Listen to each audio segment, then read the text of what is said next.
Harwood, Loy, Slater, and Zhao are here, and Mr. James is not yet.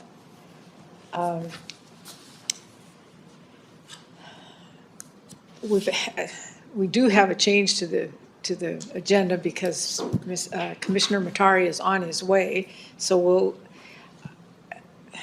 do you want to go into minor subdivisions first, or? Madam Chair, so we approve the minutes? Yes. Sorry, are you on there yet? Changes to the agenda. Right. But yes, you can flip up the order. Okay. I would put Matari whenever he wants. He wants it, whenever he gets here, right.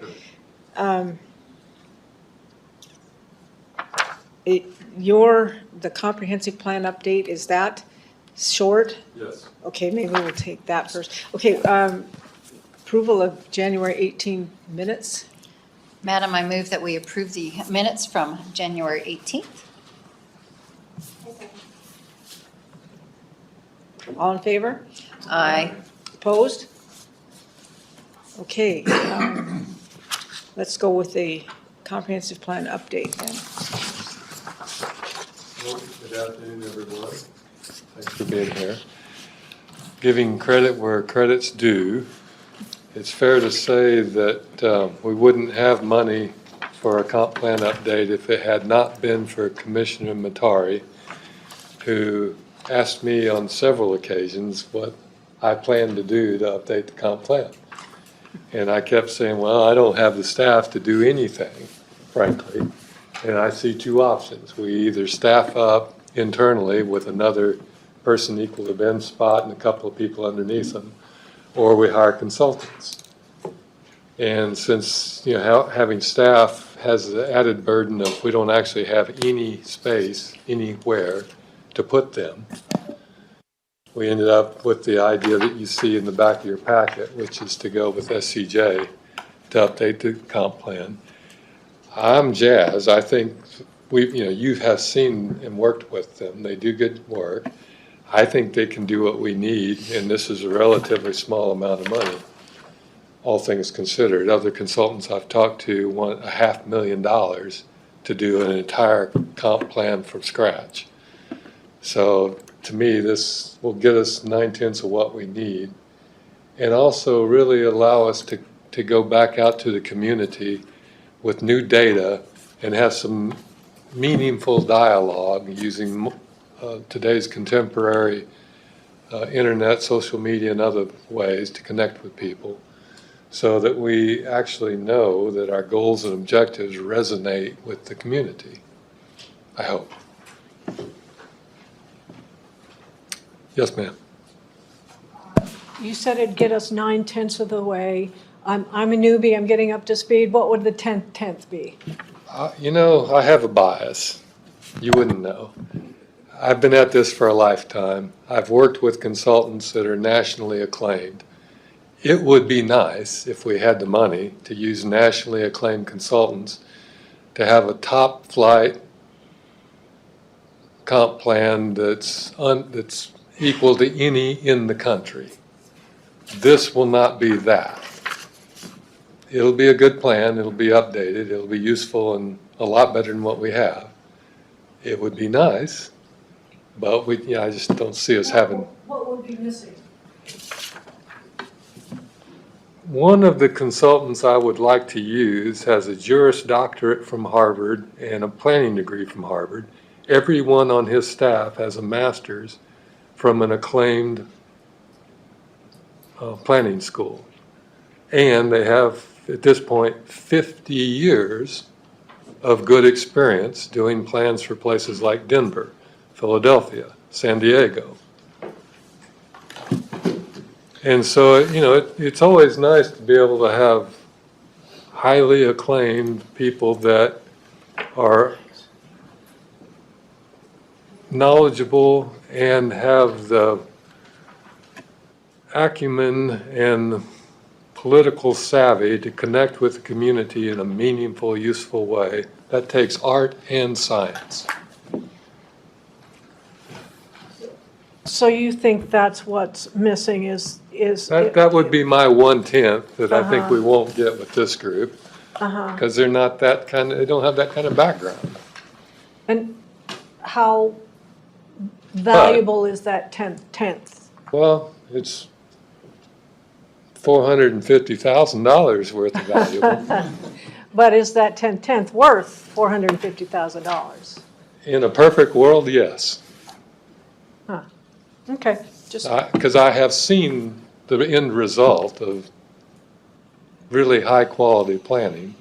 It makes a big difference over time. Huh. But you have to have the money and the wherewithal to make that happen, and at the moment, we don't have the money. okay, all right. Sure. And the planning is, this program is only as good as what the county commissioners agree to.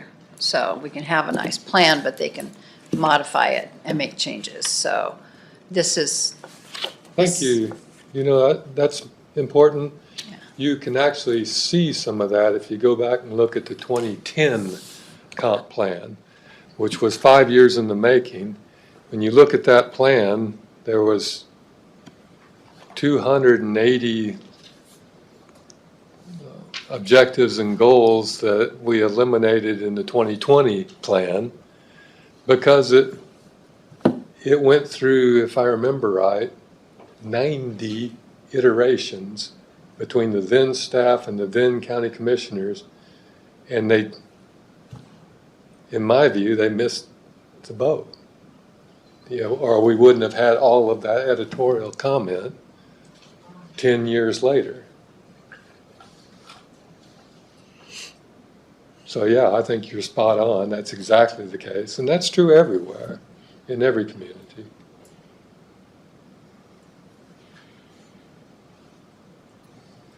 do we need to do anything else other than, No, When do they- Pat's gone through the draft contract, and it's ready to go. I think ready to go to the board, isn't it? Yeah, I sent it back to you guys after Okay. May and I agreed to a couple, That was terms. their attorney, Yeah, Yeah. well, their, I guess, or their legal counsel, or who was that? it's one of their, Their people? top executive, one of the Okay. engineer. He's an engineer, but he's like one of their top people. Is he a principal? Yeah, Okay. Madam Chair, what's the date for deliverables gonna be on your contract for this? Does it have an end date? let me look it up. I I'm don't, just curious, how long it's gonna take? I don't remember that it actually has a known date in it, but the discussions we've had is I'd like to be done in a year. That's maybe wishful thinking, but I'd like to be done in But a you'll year. have a deliverable date in the contract. Yes. Well- Probably, right? If there's not one, we can certainly ask to put Well, one I in. mean, you don't wanna push it too hard, but you don't wanna be sitting around here, twiddling our thumbs either. Yeah. To some extent, it's self-enforcing because this isn't a lot of money and they don't have time to dink around. Yes, sir. Define objectives and goals. It says, this is assumed to be a mostly internal process with the understanding that robust public engagement, et cetera, et cetera.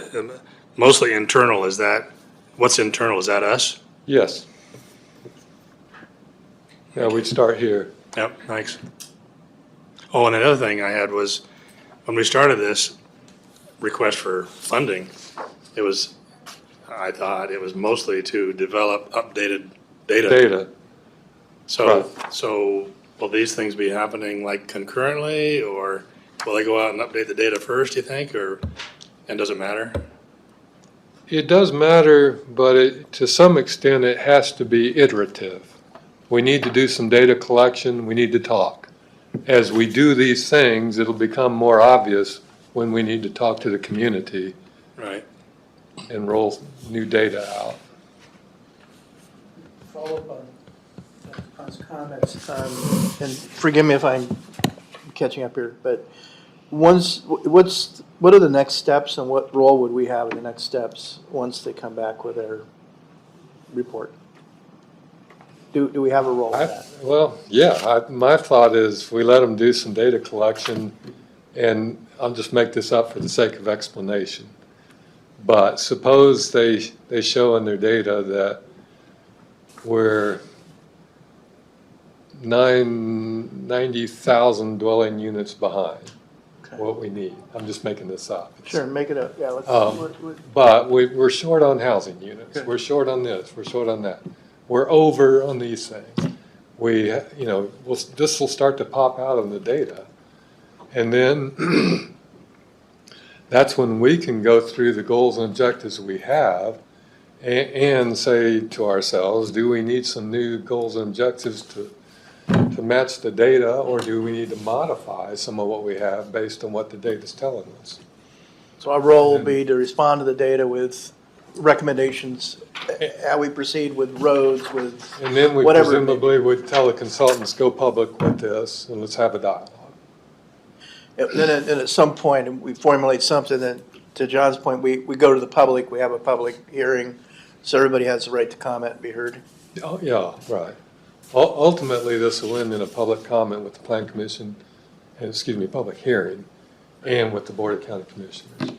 And that would give them an opportunity to question the data if they want to, or anything of that nature. I think that actually is built in up front. Yeah, okay. As we roll out the data, people can talk, and we can too. That'll be made public as. Yeah, absolutely. It's all public information. Are we contemplating any public meetings like happened last time, the Granges and the community Yes. halls and that kind of thing? But I'm thinking it'll be more multimedia and internet-based, just because that's a lot more efficient. And because that's a lot of what people have come to expect these days.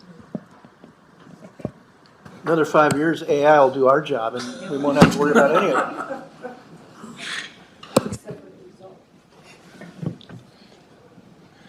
Yeah, by the way, there is no, Date in it? there's no specific end date. It's to be billed, on time and materials based on percentage of completion, so, the sooner they get done, the sooner Sooner they get paid. Right. So that's sort of One self-inducing. incentive, right. All right. Thanks for looking that up. Anything else on that? Well, thank you. Still would be nice to have a date or a goal date put in there so that we're not in one of those situations where they have bigger fish to fry and we'll push that little fish off to the Yeah. side. So That's a that- good point. yeah. Maybe I'll contact them and say, what would you think about adding in a date and see what they come up with? Yeah, that'd be good. Okay, I've done lots of business with consultants and without I know. a date for the deliverable, sometimes you get into a problem. Yeah, our experience, our past experience with SCJ has been good that way, so, but at the same time, at least a target end date, I think would be good. A good safeguard. So that's it on the comp plan update, from my view. Did you have anything you wanted to add, Ben? Okay. So, while we're waiting for Commissioner Matari, let's go to number 4, which was for the new folks on the commission. A couple years ago, we developed some definitions, some things that needed to be in the comp plan, in code for neighborhood meetings and home-based businesses. And those ended up on Pat's desk, and my purpose for putting this on the agenda was to see from Pat if you have any idea when you would be able to get those into code. So- Which ones are we talking about? Neighborhood meetings and home-based business.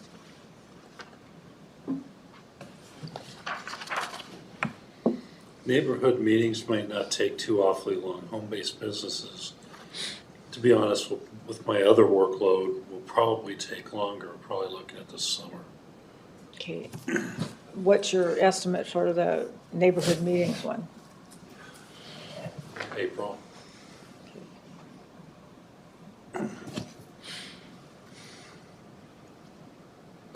And as we go forward with that, we'll need to get the new folks up to date with those two things. So we'll have some work to do once Pat gets through.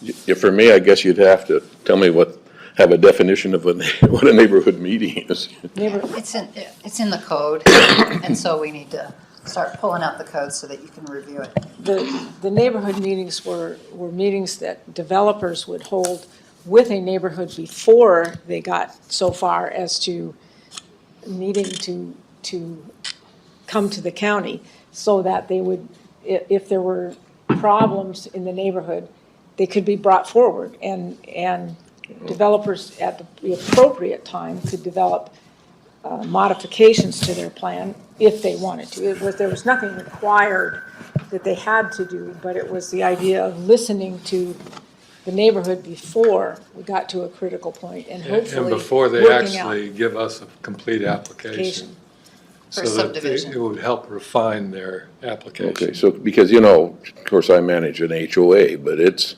got pretty definite requirements in the bylaws for your meetings and then going forward to the county with issues or whatever, we got issues, but anyway. But, so I was just wondering is this the way that the county would accept the results of a neighborhood meeting or a subdivision meeting or an HOA meeting or something like that, or? Not exactly. Let Oh. me back you into it a different way. Suppose developer X wants 50 new dwelling units next to your subdivision. Okay, all right. And that developer comes to talk to you. And your HOA says, we're supportive except that we want these 12 things changed. Oh, okay. That kind of dialogue is what we were trying to get to happen up front before it actually even comes in the doors, so that we're processing something that's more compatible with the neighborhoods early on. And of course, we have situations where, I remember way back, I bought my property out there in 95, but that HOA had been around since like 92. And there had to be so many of the lots sold to private parties, and then the HOA could vote to basically take the authority for the HOA away from the developer. And in fact, they even took the drinking water system that the developer had constructed, and they took that all under their own. But they had to vote on that and everything and have meetings and, Yeah. okay. Now, all of that would still be the same. This is kind of an add-on so that groups like yours can participate in the planning process early on. Okay. Or like if they want to start subdividing all their 10-acre lots into 5-acre lots in the subdivision. I've got that proposal now. So, Yeah, okay. yeah, okay. So, John, do you want to make a comment? Your comments, or did you want to wait till the end? I can make them now. I wanted to wait till the end, so that wouldn't be a distraction, but if while we're stalling until Commissioner gets here, I can step in. Thank you. I wanted to say a few things. I think a lot about this planning and zoning. Actually keeps me awake at night. And I started feeling bad for you guys because, especially when we're talking about the serial minor subdivision thing. Oh, maybe I'll wait for Commissioner. Don't let me interrupt you just yet. Okay, well then I'll continue. But because it seems like every time we get close to getting an understanding, then the board changes, you gotta start all over again. So I commend you for the Groundhog Day sense of your business. But as long as the commissioner is here, I think I want to commend all of the commissioners for what I believe they attempt to have a broad spectrum of thought on this commission, right? And I think they've done a good job of that. And I think everyone is aware that I'm on one end of that spectrum. And so I wanted to kind of explain myself in that regard. I mean, it won't surprise me to find myself the lone vote on a lot of votes. But every year, I make it a point to read this little book. Anybody read this? It's called The Law by Frederick Bastiat. It was written in like 1850. And and it talks about the law as it should be. And the purpose of the law is to prevent injustice from happening, right? Or to protect justice, which I interpret to be, injustice would be the unequal treatment of people. And so I took the liberty of, when I buy these things by the hundred, because I can get them for $1 a piece. And then I felt like a fool because you can go online and get it for free. But I would like to hand these out to anybody that wants it. I'm glad hope you brought everybody- I that hope up, everybody would John, want 'cause I have copies of that other book I ordered for the commissioners that don't have. It's a I'll go get it. 64-page document written in 1850, right around the time of the French Revolution. It's interesting to me. I see a lot of parallels. I see a lot of parallels to the things that I think about when it comes to planning and zoning. You should So, read it. those are my comments. It's an easy read, in my opinion. May I have a copy? Sure. I wanted to mention too that I have some pages in particular that are pertinent to me. David, I'll take one too. Take them all. Pass them on. Thanks, And, Sean. I remember pages 5 and 6 being pertinent to what we do. At least it occurred to me that it was. And other ones, and I'll wrap up with this, other pages that I thought were important to highlight were 21, 43, and 57, pertinent to what we do. But, so I guess my point was I wanted to explain myself a little bit. I'm a private property guy, and that's no secret. And a lot of what we do here affects that, and that's what keeps me awake at night. So you said 21.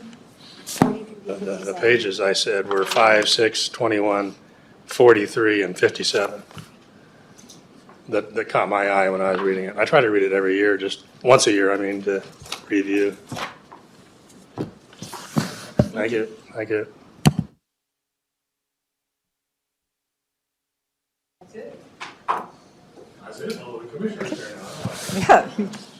Commissioner Matari, Are we going to talk a little bit about the dashboard? yes, we're ready. Well, you know, some of you know, but my background is business. And one of the things about making decisions is having good information in front of you. And one of the things I notice when it comes to growth decisions is that we don't really know what's going on with our existing county services to see if more growth makes a lot of sense. And as I've looked at the different departments and spoken with some of the other elected officials, what I've discovered is that we have situations where we actually cannot continue to provide county services at a service level that we should be providing them at. And yet we continue to grow, and continue to grow more. Well, what does that lead to? That leads to more liability. It leads to failures in our system. And at some point, we're not able to deliver, and we have to continue to play catch-up. And one of the problems with growth in this state has to do with the fact that growth does not pay for itself. Yes, we have an impact fee statute, but I decided to run the numbers to see how effective our impact fee statute really is.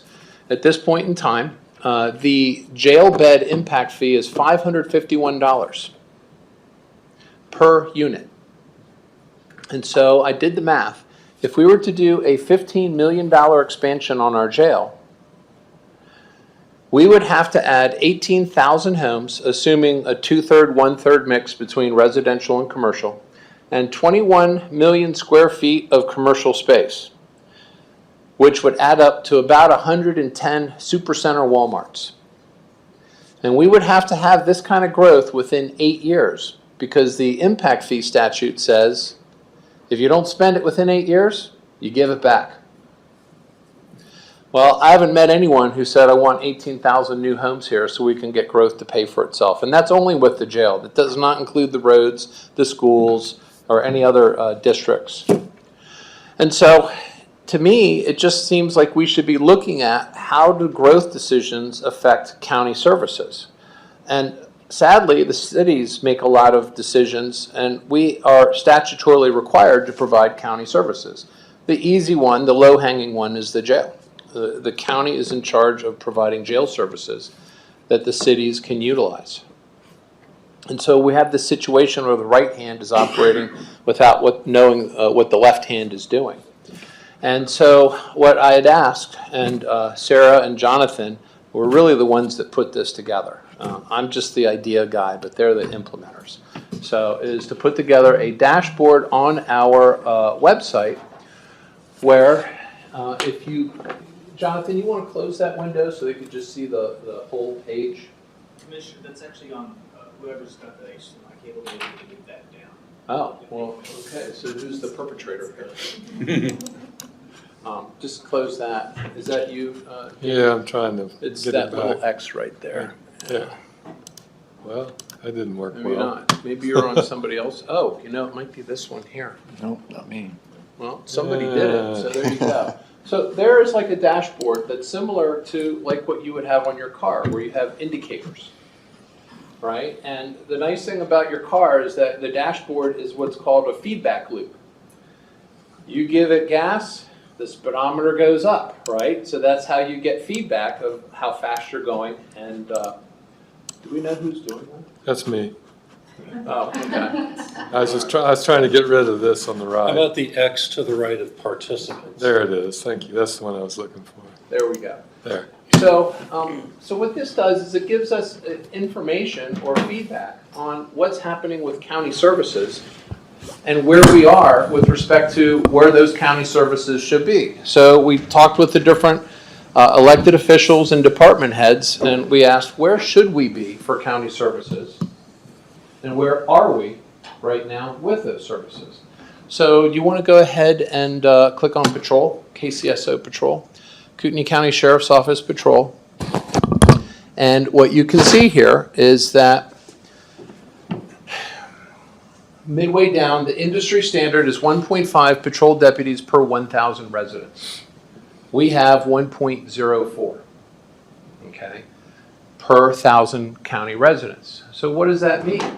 Well, that means that we are a little bit below the national average, that you move into a reactive law enforcement agency versus a proactive law enforcement agency. And, you know, a way to tell, for example, is you could have crime go up and arrests go down, right? And that's an indicator that what that means is that you're showing up after the fact and just taking reports, right? And what you really want is a healthy amount of staff to be proactive, so they have time to go out and find the bad guy and not let crimes kind of rack up. And so this is just an indicator. And then if you want, you can click on the link at the bottom of that box, David, and Right that'll there. open up a new window, and then that takes you right to that page. And it discusses a little bit more about the sheriff's office patrol deputies and staffing and things like that. Some charts and a little bit of additional information. And then we could go back to the dashboard and we could go to the jail. We'll click on the jail one. That's your left tab. Yep. So you close, there you go, and then you click on the jail, right? Now the jail, the legal limit is 351 inmates. The physical capacity is 451. Why the difference, right? Well, the legal limit is based upon staffing. If you don't have enough staff, then technically you shouldn't fill up the jail all the way because you don't have enough jail deputies to manage that many inmates. We are, what are we at, Jonathan? 510. 510. So we're beyond not only the physical capacity, but also the legal limit. Now, as a county commissioner, not only is it my job is to partly set the budget vision for the county and make sure that that gets executed, but it's also to mitigate liability. So as the jail population continues to go up and we're exceeding these thresholds, we increase the danger for not only the deputies, but also the inmates. Well, when people get hurt in jail, a couple things happen. One is we get sued and we have to pay out. And two is we risk being under a consent decree, which means that we'll spend more money on compliance than what would otherwise need to be done. So having an indicator like this tells us, hey, wait a second, we're in a high-risk liability situation. And I think we can all reasonably say that more growth is going to put more stress on our jail. And so this is another one of these indicators, and that's why it's red right now. You can close that out. They still have a link at the bottom that'll take you to the actual web page. We can go down to juvenile probation, which is green, right? Now for that one actually, believe it or not, it seems like it's good because the national average is, 30 cases per probation officer? And we are right now at 24 cases. However, and we put some additional information in there, the reason that the numbers are going down is because a lot of the juvenile legal issues that once were are not today. So for example, skipping school, tobacco use, things like that, where you used to demand court services, we don't demand that anymore. So now we're dealing with mental health and drug abuse, which requires a lot more resources per case. So we put a footnote in there. But as far as the national average goes, we are below the national average. So again, just another indicator of county services. And the sad reality is that 2/3 of our budget goes towards justice services in this county. 2/3 of the county budget, 110 million, goes towards justice services. The property taxes don't even cover that.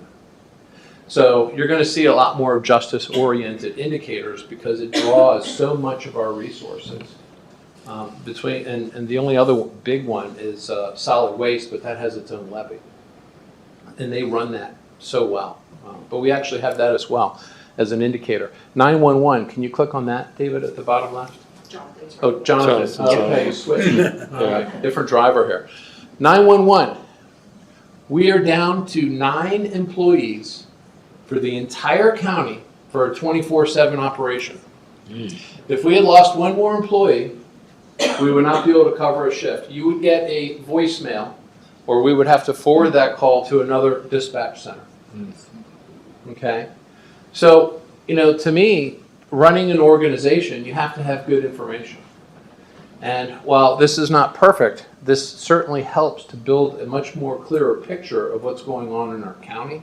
And I believe that not only the citizens should be able to see it, but the county commissioners should rely on information like this when making their growth decisions. And in a perfect world, what I hope is that the cities will look at this and the cities will develop their own dashboards because they have services as well. So we didn't get here overnight. It's like our waistline. It didn't expand overnight and it ain't going to get smaller overnight, all right? So we're in the process of rebuilding it. But, it was about 2 months ago, we actually had, I thought, one of the best debates for county commissioners. It was 40 minutes on getting our 911 dispatch operators to have equal pay with Spokane and bonuses. And within 1 week, we had 11 applications and 4 laterals. Yes. I mean, and you've been looking at this for some time. Is it basically the reason you can't get staffed up wages? Do you think that's what it is? Is it I know that's salaries and stuff? Okay, all I right. mean, let's face it, if you're going to do a job, right, and you work with one company, you get X dollars, and you work with another company where you get 20,000 more than X, this is like the laws of physics here. And So the salaries here it's don't go. it's a salary situation then, which is, prevalent throughout the whole thing, for Yeah. everybody's salaries for Right. public service jobs. That's right. We're competing with other local Oh, yeah. jurisdictions. Oh, yeah. But the reality is that the state requires us to perform these services. So we have we can't just outsource this that easily. We can't just say, we're going to close this department down because it's just not profitable. We have to do it. So, Can I yes. say a follow-up just real quick? And just let you guys know, with respect to 911 operators specifically, and it applies to sheriff's deputies and detention deputies, probation officers and all that. But it's especially acute with 911 emergency communications personnel. you have to go through a very extensive background check. And if you pass the background check, then you go through some really extensive and intensive training. Because that's not an easy job, as you can imagine.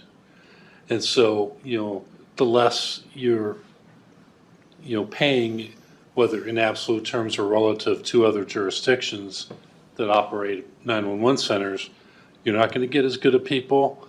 They're less likely to pass a background check. Even if they pass a background check, they're more likely to wash out during training. So that, that's all, been a particular tough nut to crack for, the whole 22 years I've been here. And I advised 911 in over about half of that time. So. To piggyback on that, Pop. What? To piggyback on that, I would just say that they're also staffing 24/7.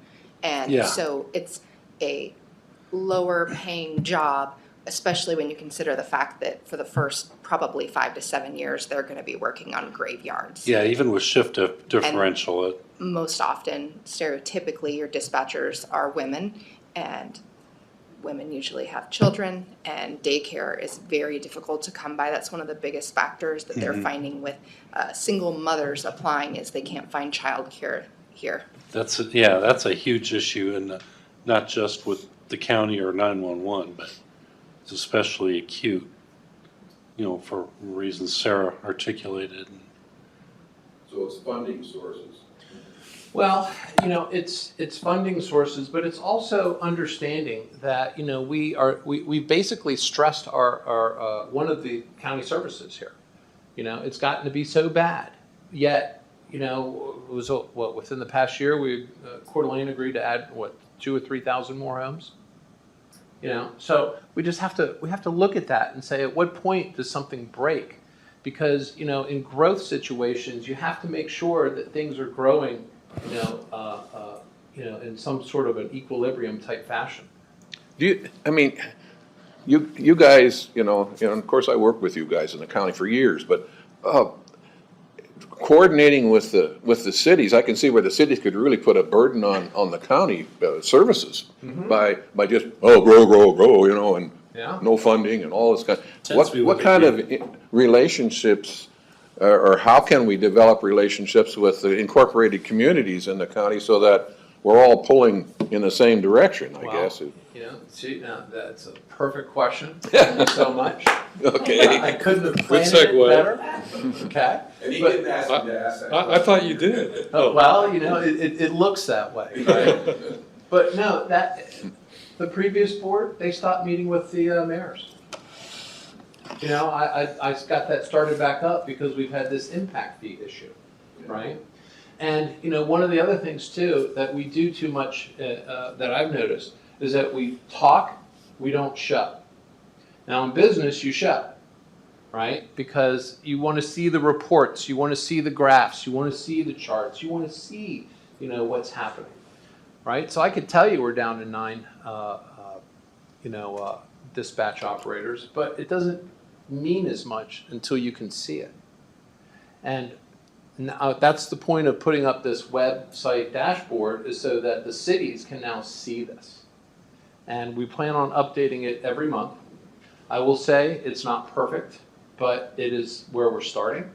And it will continue to get better and more refined as the months go by. And so that's the intent of it. And so my hope is that in April, when we have the next meeting with the mayors, I can introduce them to this.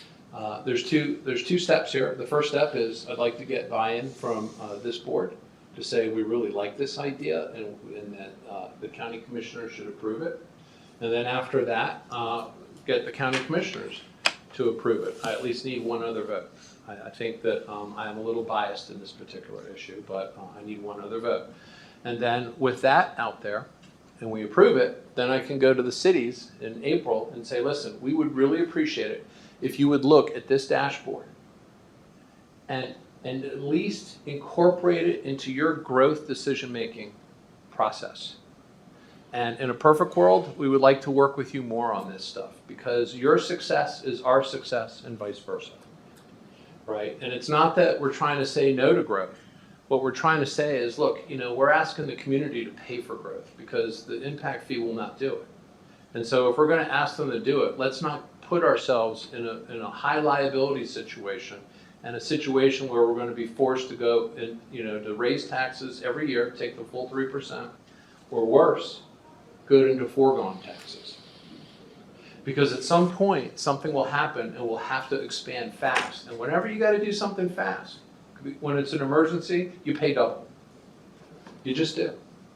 And so to me, being a steward of the county funds, I think it's only prudent to start getting good information, to make good decisions, and to start planning a little bit better, so that we're not caught flat-footed when something happens.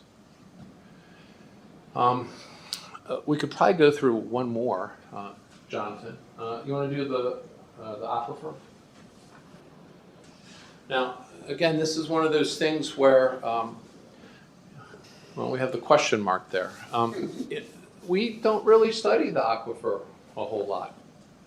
And I think people need to know that. I come to find that a lot of folks in the community, they take for granted that somebody else is monitoring or looking at this.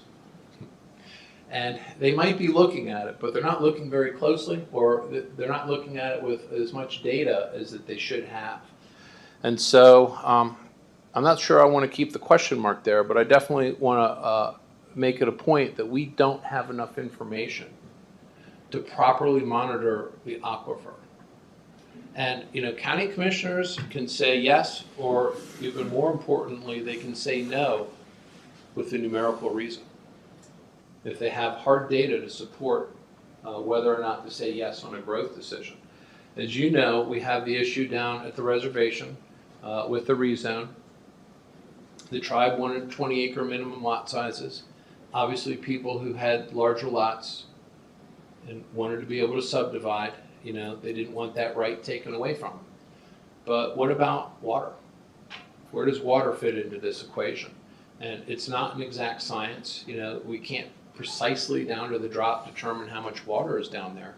But what I believe we have a duty to do is to protect those people and the wells they have, and not let those wells be adversely affected from growth. We should be very prudent about that. So I'm very much into being able to do what you can do with your property up until the point that it affects the neighbor's properties. And I think water, especially because we know it's a more scarce resource there's no aquifer. It's over basalt or something. And so there could be pressurized water where you hit it, you tap into it and it seems like it's all this water and then it dries out quicker. I don't know. But what I do know is that before we make a decision, we should be prudent about it before people get potentially hurt. And we should have all the information we can. And so that's how I kind of try to look at these decisions.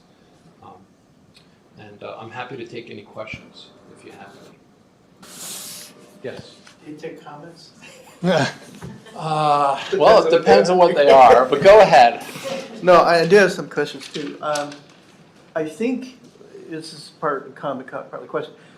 The goal of this, if I understand right, is to create a touchstone for everybody, including every citizen of the county, us in this board, commission, everybody, to be able to go to this touchstone to have a quick overview response of, okay, where are we at in these areas, right? Mm-hmm. I think it's great. Just a couple of comments there. One is the concern, and I think you address it to some extent with the criteria used to set the needle. Mm-hmm. But there is a sentiment always in the public of suspicion of government, that government is trying to get more money from us because they always need more money. Mm-hmm. Particularly in a growth situation like we're in here, the reality is you often need more money because you're growing too fast and you're not keeping up with your public services. Yeah. But the suspicion gets to be, they're just doing this to try to tell us they need more money. So the more just a thought, and I think you have it in there very much so, but the more it shows objective criteria, like against the national averages and things like this for where that needle is, the more credibility it has and fights that sort of cynicism. Exactly. And if you go to the prosecutor's one, oh, you're already there. we show where, the average caseload for prosecutors is 150 in a year, and we're doing 197. Yeah, I think that's And, really, the thing about it is, I tell people this, that, I've discovered that the county commissioner has the life expectancy of an M60 gunner on a Huey in Vietnam. Because the way the system is set up, right, is that the electeds come to us for money, and we go to you, the citizens, to increase your taxes, right? And if I can't articulate it well, I'm the rat what that raised your taxes, right? But the case was made well by the other elected official. They need the money. So I think it's important that the citizens see why we need the money. I don't have a problem fighting for something if I can articulate it well. Like what we did this past year with the patrol deputies. A patrol deputy in Kootenai County started off $11,000 a year less than Coeur d'Alene. In 5 years, they were $22,000 less. Okay?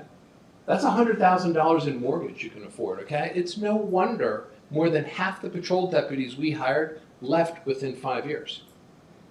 And so we did the analysis, $106,000 to recruit and train a deputy to the point that they are signed off and they can drive a cruiser on their own, but it really takes about 5 years of training. Up to the point that they're signed off to drive that cruiser, it's $106,000. Out of 62 deputies we hired between 2010 and 2017, 33 quit.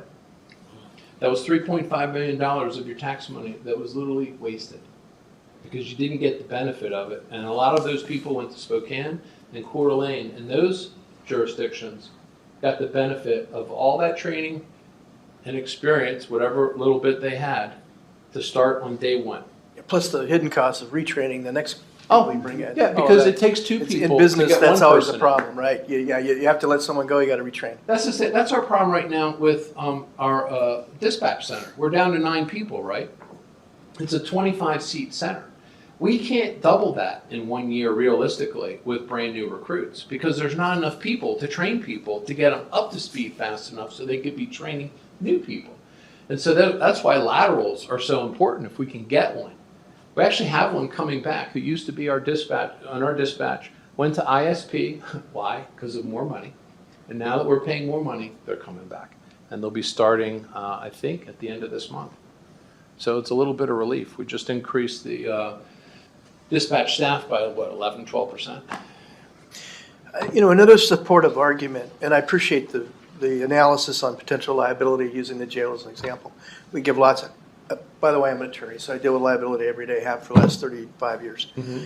And one of the things I like to emphasize, and I think it's important, very important in a situation like this, is there's a flip side to that, and that is fulfilling our duty to the citizens of the county. Mm-hmm. That is also caring and providing for the citizens of the county.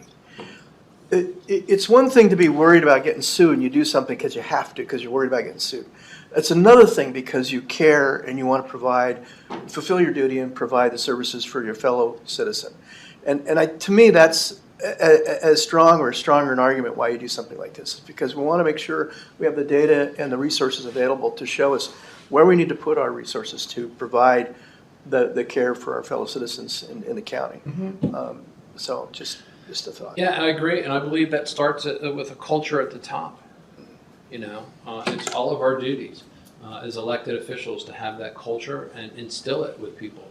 I do not want anyone who works for the county to be enriched, but I want us to be able to fully staff, or at least get as close to that as possible, so we can do a good job and have good people there. And because we weren't paying, a lot of the people who left, like for example on patrol, those people are now sergeants in Coeur d'Alene. Our best and brightest are leaving us because they can make more. It's just that's the way the free market kind of works. And Well, another thing that's just occurred to me is for when we talk about growth, pro-growth, anti-growth. I mean, really, we want the right growth is really what we should be wanting, not pro or anti, just the right growth, and that helps to give you some insight for existing citizens. If we grow too rapidly, those needles start to go more and more in the red.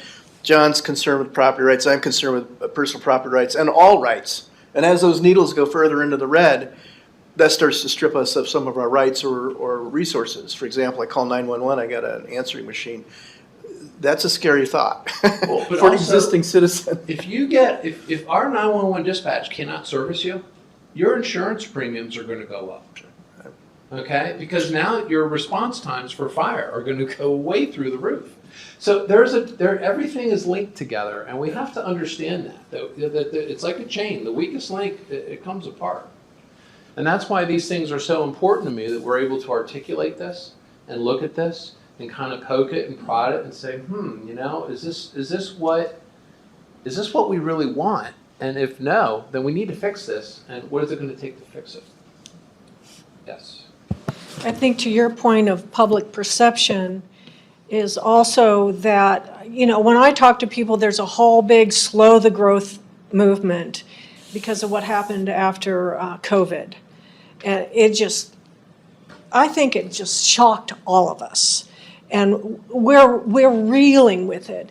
But if we can show the public this is what's happening and we are working to help slow the growth and maintain what we want to give you in services, then this is very helpful. And that's the face of it, the take of it, is not that, hey, we're putting this out there because we want more money. No, we're putting this out there to educate you, to see where we're at, and we are trying to slow the growth.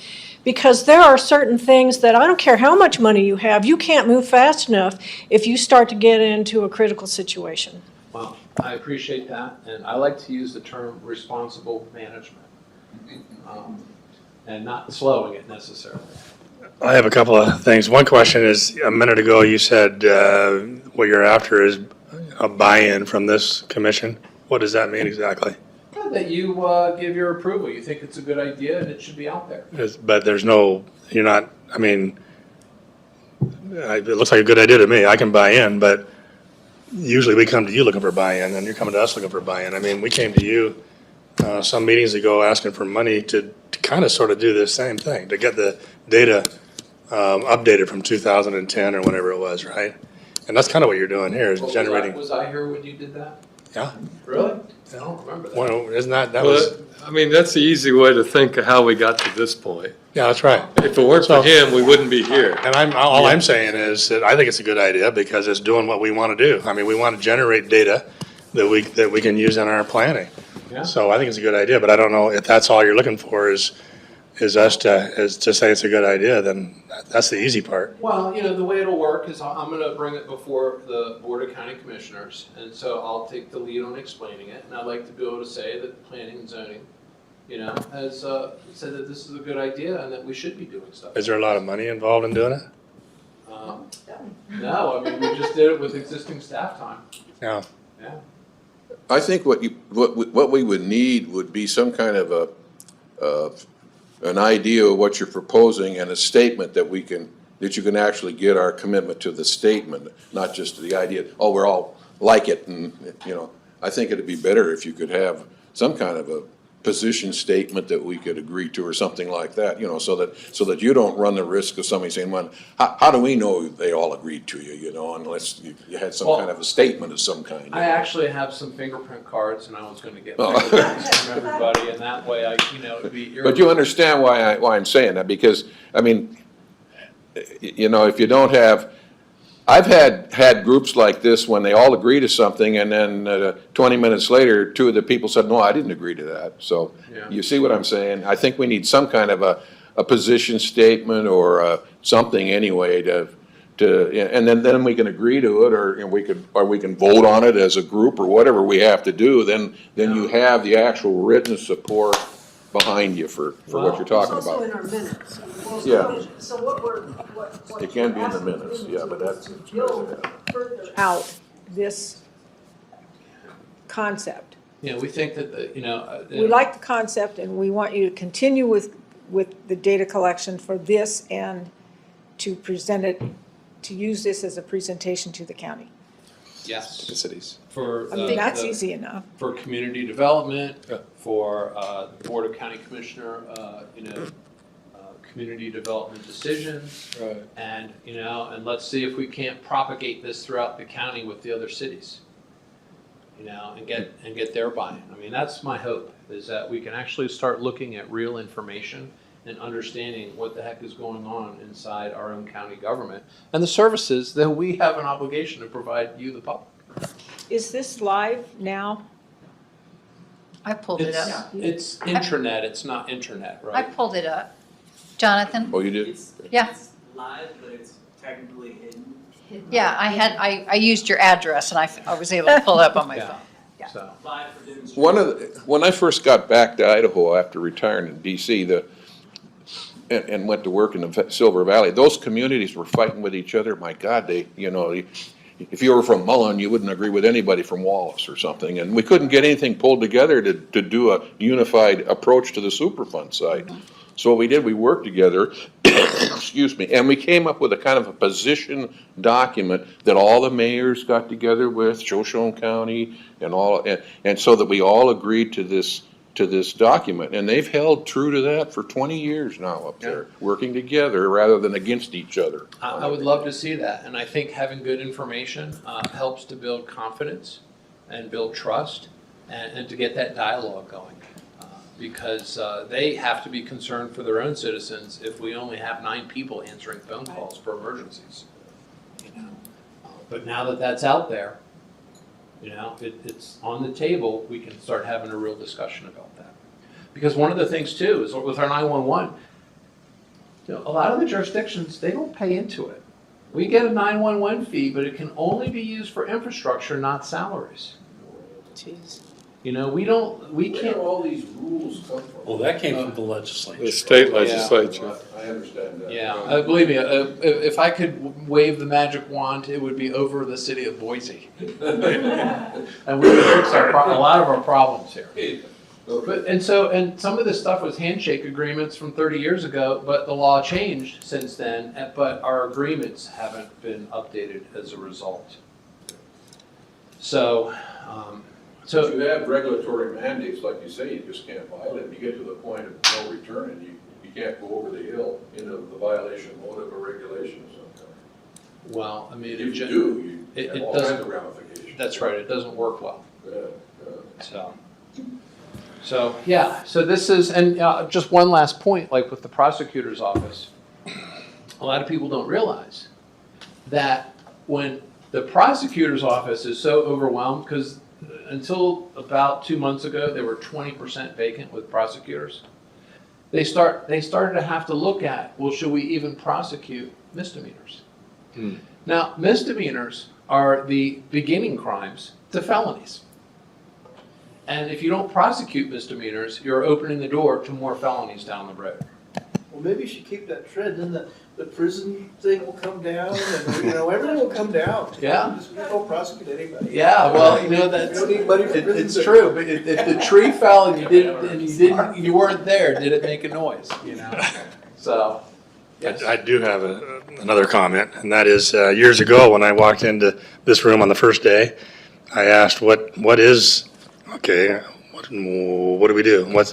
And the director at the time, who was Scott, somebody I can't recall, Clark. he said, well, we need to, the first question is, are we here to plan growth, or are we here to plan for growth?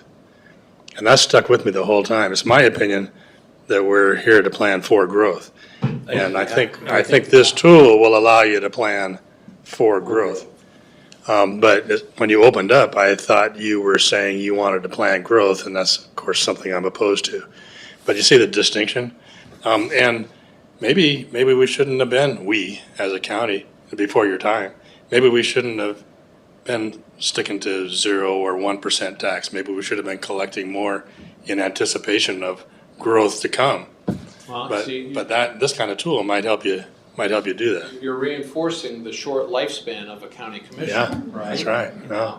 But the thing is that, we don't plan growth, the community plans it through their feedback. They tell us what they want, and it's up to us to follow that.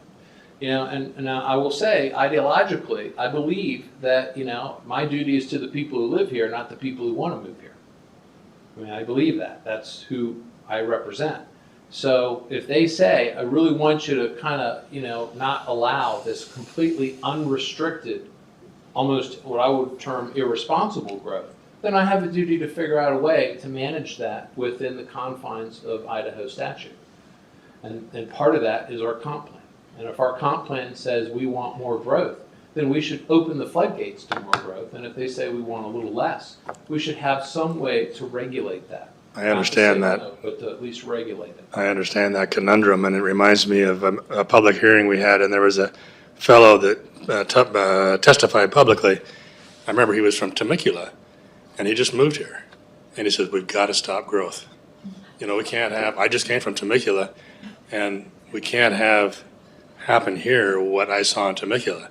So as soon as he got here, he wanted to slam the door. Yeah, and that's, I think, a statement of concern, but there's ignorance with that because, Idaho has laws and it has rights that go with property rights. And we must recognize that and work within those confines. So I think a statement like that is just, a little too hyperbolic. I guess he felt like he was still catching his breath from running up from Temecula to get here. But the reality is that we, every community should have some say. And I'll give you an example. What if we had this really nice historic building downtown, right? And a developer bought it and he wanted to destroy it. And the community said, we like this building. We want it to stay. Where does the community have say and say, this is part of our history. We want to preserve that. Then they should pony up and preserve it. Well, it's very easy to say those things, and a lot of times, that costs money. That's my point. Yeah, and I kind of have the feeling that, or the belief system that, it's like what, who's the guy, famous conservative, Buckley, he goes. William F. Buckley Jr. Yeah, William F. Buckley William F. Jr. The problem with socialism is socialism. The problem with capitalism are capitalists. And so there is a balance there of managing it. Commissioner, isn't your response to the Temecula example is, that's why you have a dashboard like this? Because someone who makes that statement, you say, wait, let's see what the data shows. And then make our decision based on that, not a reaction to where you came from and what happened. Right? Well, and then you've got the next big elephant in the room, which that example of that attitude illustrates quite well, is housing affordability. Right. If you stop growth, housing gets even less affordable. A lot of people don't understand that. And that goes directly back to what we're talking about, because if we... You mean affordable for the people here, for the citizens here? Yeah, even if Yes. we pay, the same as Spokane pays or whatever, or more, if people can't afford to live here, they can't. I mean, there are people that have declined job offers with Kootenai County in whatever position because they couldn't afford to move here or live here. Yeah, and go ahead. Commissioner Matari, I'm not really sure, I guess, just switching gears on something. Going back to the topic of aquifer protection, I don't necessarily know what your agenda is with that topic. Agenda, what do you mean? What are you trying to do? What are you trying to achieve with the topic of aquifer protection? One of the things that, the reason I bring it up is one of the problems that we have faced as planners for many, many years is that the current ACI agreement that we have with the 3 cities over the prairie are grossly outdated. The ACI information, the map, the common land map designations, the provisions in the document are grossly outdated. I have processed applications. I have had meetings with folks that are held hostage by their current regulations. They can't move forward with development in either incorporated or unincorporated jurisdiction. And we don't have any solution or any change to that document at this time. And so when it comes to aquifer protection, I think, and comp plan update, if there is funds and timing, the ACI agreement needs to be reviewed as well, because it's a huge detriment for Kootenai County citizens. Well, as far as it being on this dashboard, it really is just another data point, and it's one that I don't think we monitor the aquifer as well as we probably could. It doesn't seem like we have very many monitoring stations for that. But it's the reason why we have the ACI agreement is for the protection of the aquifer. Yeah. The ACI were established with the county and the city of Post Falls, Rathdrum, and Hayden for that specific reason. We'll say having more monitoring stations can provide data that would justify, Where changes they're to, Yeah. Yeah. the ACI agreement, so they all, intertwine, and of course, we want as clean water as possible. And that, if there's an agenda, that would seem to be it. Well, and the monitoring station shows what the water level is. Yeah, And so that too. with so few, and it appears that there is less and less water, but Yeah, you're quantity. relying on a monitoring station that might be accurate or might not Or be. they might, there might be silver wells around it that kind But- of cause a cone of depression, that makes it look lower. I agree with Vlad's point, and that's part of the reason of having the meetings with the mayors. I mean, we weren't even talking to the cities. And so to have more agreements with the cities, to me, it just seems kind of difficult to achieve if we're not even like having regular meetings just to talk about our problems. So I agree with you, but there's no agenda outside of just providing information for people to see what is going on in their community. I can't tell you how many people come up to me and go, how many people can the aquifer support? But specifically, I think my mind works in very technical sense rather than just general comments and statements. But the main issue that we have today is that the area city impact geographical boundaries for those cities today are grossly inaccurate based on the growth that we had, especially with the annexations that have occurred between those three cities. I think somebody had projected that by 2040 or 2035, cities of Post Falls and Rathdrum are going to connect on 41. And so what we're faced with when we meet with people is those individuals that live in areas that are subjected to the ACI standards. The current regulations are so outdated. They're held hostage. They can't do anything with the property, and we don't know how to advise them. Well, it's clearly something that needs to be updated, and that's part of the process as we grow. That could actually come out of the comp plan update. We could have new policy in the comp plan update says we need to do that. So anyhow, I could go on, and I certainly appreciate your time, and I'm happy to answer questions anytime. But I don't think you all want to stay here any later than you have to, right? So Okay. at what point would you like our approval recommendation support? Yeah, come up with something we can read and we can agree to so that we're not just, I think what Green, you said yeah, about so- having the ability to say that you're at least in favor of the Right, commissioners something like- pursuing this.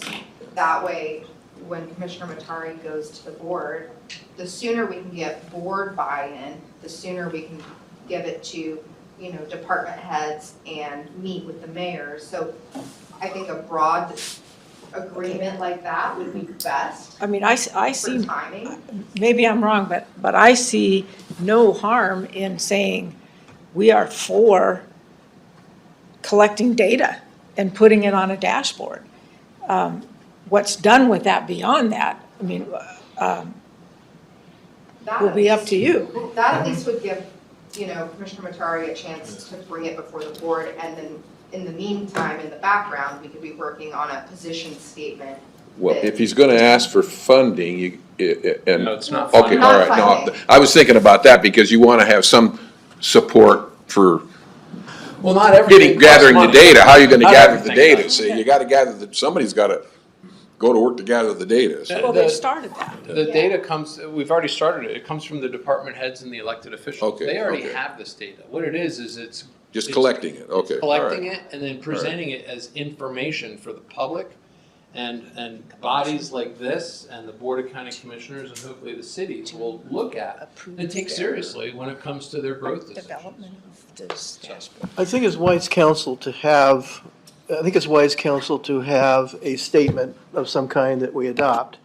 If it will speed up the process, I think we can make the statement ourselves, which, starting with what Madam Chair said, that we are in favor of, we've been presented with this, we're in favor of collecting the data. We see the value of this as providing X, Y, Z. We can make it simple and straightforward that we all And I agree s- to and adopt. And I so move. There you go. Thank you. Okay. That'd be great. Pages and pages. Now, if you all raise your hand, we'll get Jonathan to do some camera shots here, so it can be official, you can't take it back. I tried one time to use my notes from a meeting to say that we agreed to something with the Basin Commission. It had to be voted upon. All right, well. Well, we've made a motion and second. Can All I in change favor? can I change the subject for like 2 minutes? No, motion and second was made. It's just, We're under yeah, discussion. we're in a discussion. discussion.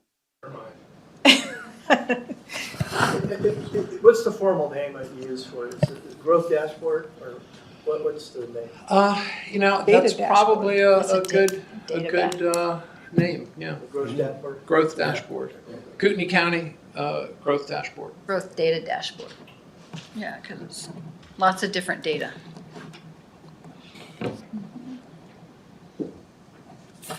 All in favor? Aye. Opposed?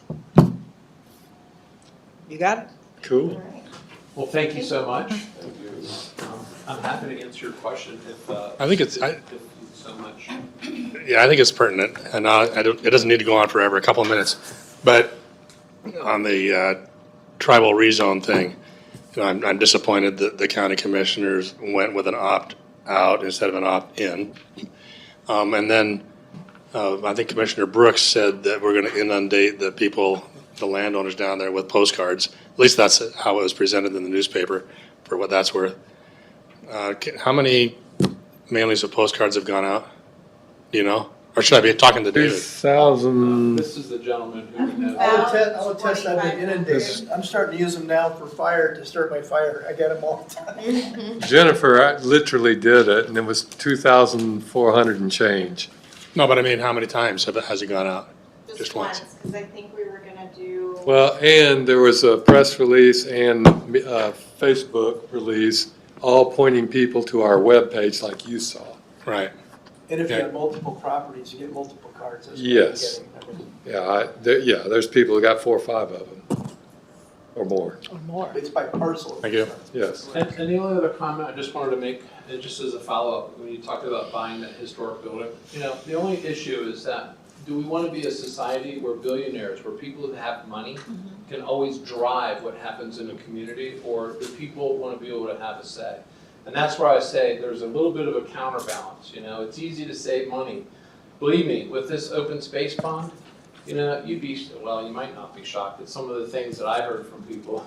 I said, hey, look, if you want to address growth, open space doesn't cost county services. It does not require county services. And, people, money is not something that they're real keen on for buying land. No, and I understand that. My point of view would be from the other side. If I'm the guy with a historic building that wants to sell it to someone who will develop it, and the public says, you can't, because we want to preserve that. Well, if I've got it sold for $1 million, and now the county says I can't sell it, then what? Is it worth $500,000 or what? I mean, if the county, if the people want to preserve it, then how can they just take money out of somebody's pocket? Well, I hear you, and it's certainly the epic debate in that particular subject, and it said it's the epic debate. I don't discount your concerns and your thoughts, and that's where, you have to have people who are reasonable and can talk and figure out good solutions that aren't necessarily binary choices. But I hear you. So. Thank you so much. Thank you for your time, thank you for your consideration, and I very much appreciate the fact that you like it. So.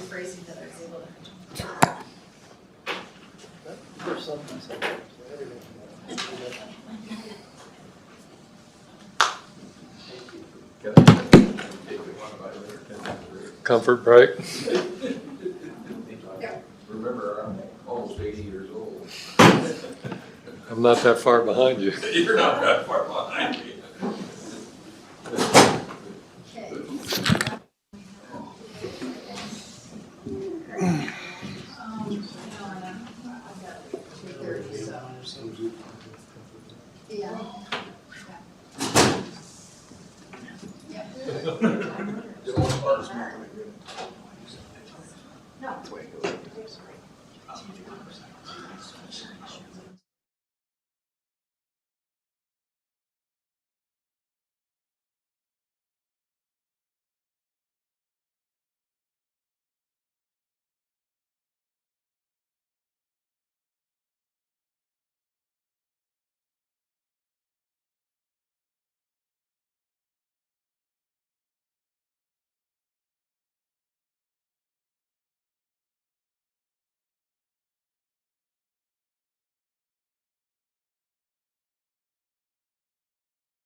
in talking to Ben, we're going to see if anyone has questions about. Quiet, guys.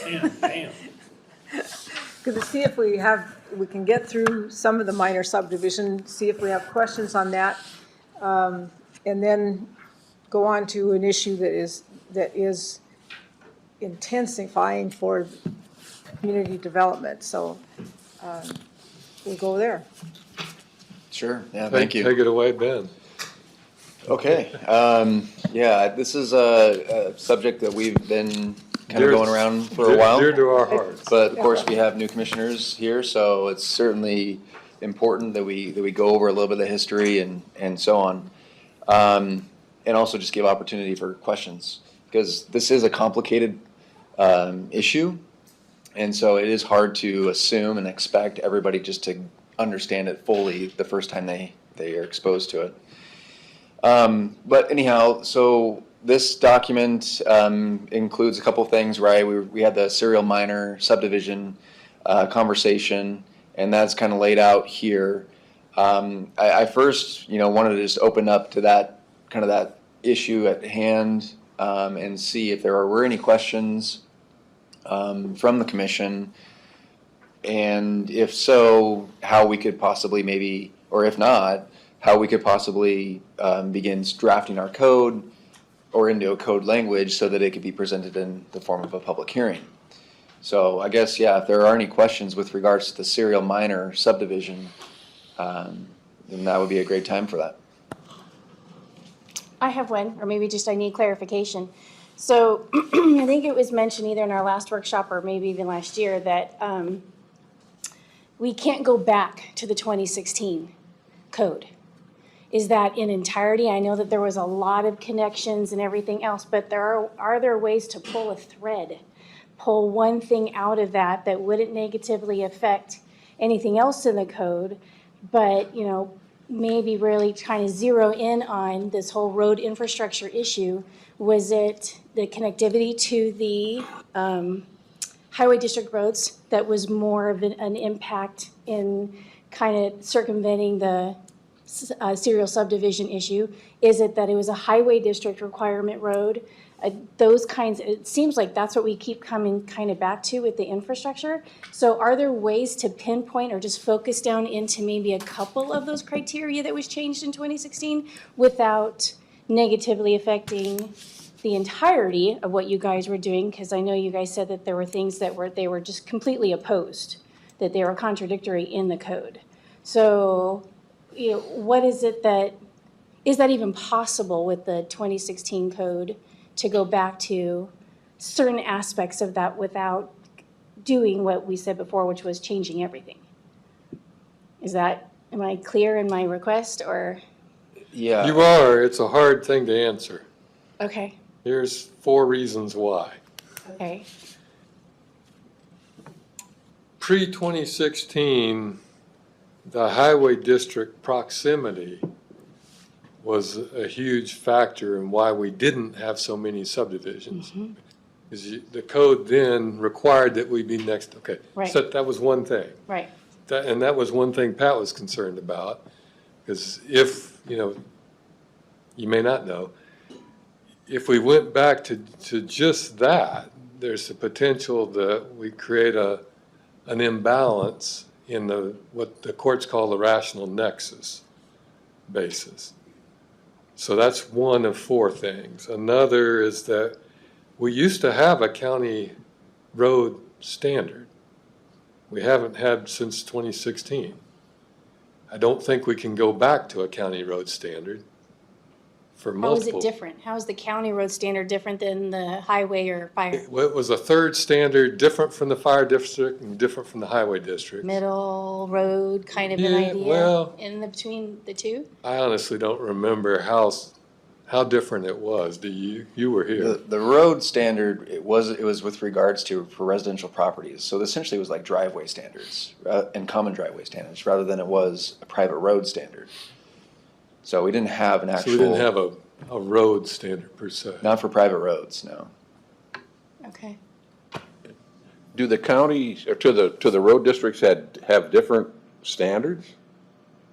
No, it's I a one ha- consolidated. Okay, they standard. do have one standard, okay. That All right. much is useful. All right, yeah, hopefully that makes sense. But you said there were 4, so that Yeah, was, well, we added in with the 2016 code, a new nexus of if you are doing a minor subdivision and under these certain rarefied circumstances, you can get by with just a fire district road. That never existed before. can you pull but- that thread? Well, I don't know. We've had that in place now for 7 years. It's a little tricky to eliminate it altogether. And that's part of what makes this complex. Well, A, because the fire districts kind of like it.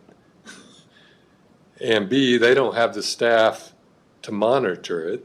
They like us Fire monitor districts it. didn't, and that was one of the Well, reasons when the day came here. That's what I said. that- They don't have the staff to monitor it. Right. They expect us to do it. But we but don't that's have a- the staff to do that either. That's a built-in problem. Yeah. Yeah. I'm trying to remember the fourth thing that I can't recall right now. It'll come to me as we talk about, but there were all these things were hanging out there from the old code, and then they went away with the 2016 code. David, I'm sorry to interrupt you. Did you say the fire districts liked the fire that's what district I was road standards asking. or did not like the fire district road standards? I was confused Well, on your statement. Okay, let me try again from a different angle. Okay, thank you. The state sets the fire district standard. It doesn't matter whether the fire districts like it or not. The state sets that standard by adopting the IFC, International Fire Code. It's a useful standard as far as it goes, but we've commingled it in a way that it's created these unintended consequences. I think it's fair to say too that because, at 2016, when we had this change in our code, the fire districts weren't having to be involved in these types of discussions. There wasn't the same density and intensity on these roads. And so I think in that sense, they appreciated the 2016 ordinance because, again, there was just less impact on these private roads.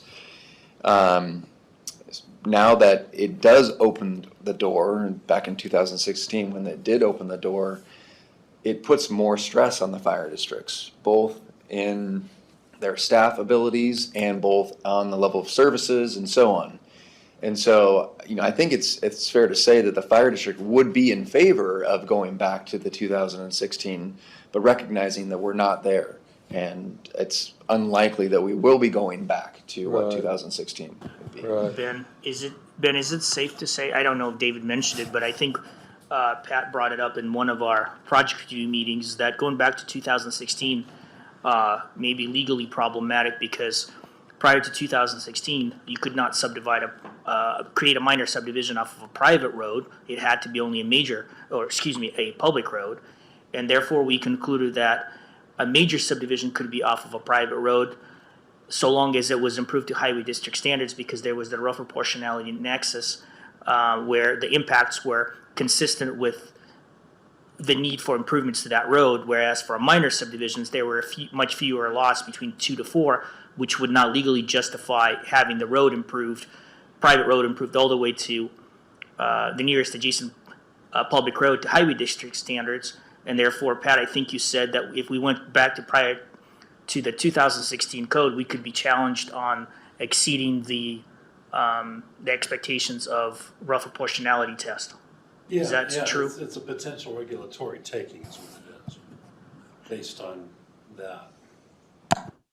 So if I can understand, all right, it seems from our last meeting that the whole reason why this has become a problem is that there are now all these communities with these crummy little roads that are wreaking havoc with the fire department and emergency vehicles. And the highway district. And the And what? highway districts. Okay, is that correct? That's a good start. Okay, and the reason why it's so difficult to change it back to what it was, because it has become abused, is that we potentially face a legal hazard from doing that. There's that, and I thought of the fourth thing. We used to allow free splits, where you started with a parent parcel, and then we the staff, tracked that parent parcel over 80 plus years to determine how many times it had been divided. It could only do 4 divisions over. Since 74. And so that was a nightmare. And so when you put all these things together and stir it around, you can't unchisel that stone. I don't see how, if you'll pardon the mixed metaphor, I don't know how we go back in time to deal with something that never really worked well in the first place. I think what we have to do is tease out the things that make common practical sense and use that. One of the things, of course, I'm an old road engineer, so there's more than just access situations. Not so much on the prairie where you got flat ground, but if you've got a subdivision in topography. Yeah. And you're building substandard roads, you're going to generate sediment and runoff from those roads, stormwater runoff, that's going to be a real problem. And erosion in the ditch line and, erosion right down the road. And, I used to build roads for the Forest Service to timber sales, and we had a lot of trouble with erosion, and that's why we had dips in them and water bars and everything under the sun and all kinds of culvert pipe. So it's not only an access situation, but it's also a natural resource damage situation as well if the road is not properly built and properly maintained. Yeah. That's the other thing. With no maintenance agreement on some of these things, you're going to have, it's going to be a real natural resource impact problem. I think if we were to look at retroactively going back to the 2016 code, if we were to make the change to specifically this free split clause or this large lot exemption available in the subdivision regulations, if we were proposing a change like that and going back to what it was, that means that staff would be doing the research saying that, all right, we're going to trace this back to 1974, doing the research. And that's possible to do. One of the reasons that we decided to change it is because it is a lot of staff time in order to do that. Not to saying that's the wrong decision, but that's just part of what's involved. But if we were to change that or propose to change that, then what we would see essentially is that everybody who has the ability to exercise that current exemption, go ahead and exercise it right away. And then we wouldn't really have the benefit of now changing the code in that sense. So hopefully that makes a little bit of... In this document, you've outlined problem, and then you've given solution. So do you find that, newbie here, a lot to learn, but if we voted on these solutions, if we discussed and voted on these solutions, do you feel that that would actually be the solution that you need? Yeah, so I think, good question. I think what's important to look at in this document is really, there's a breaking point between two different topics here. The first is this serial minor subdivision issue. And that's the first thing. So the proposed solution that we have, and the one I have up here on the screen, is what has essentially come out of the previous discussions with the Planning Commission. And so this is something that we've talked about, and everybody appeared to be on the same page. This looks like a good idea. We'd like to proceed in this regard. However, again, because we have now new members of the commission, we want to make sure that everybody's still on the same page there. So that is, I think, a point in which we can kind of maybe guide the discussion, saying that, okay, let's just focus right now just on that serial minor subdivision issue. And then if that seems like a good approach for staff to go ahead and begin working on code, then we can do that. The second thing would then be the kind of the road infrastructure part of it. And then those are the problems here that we've kind of, again, some of these we've talked about in more detail and depth than others. And so that's what we would maybe focus on at another time.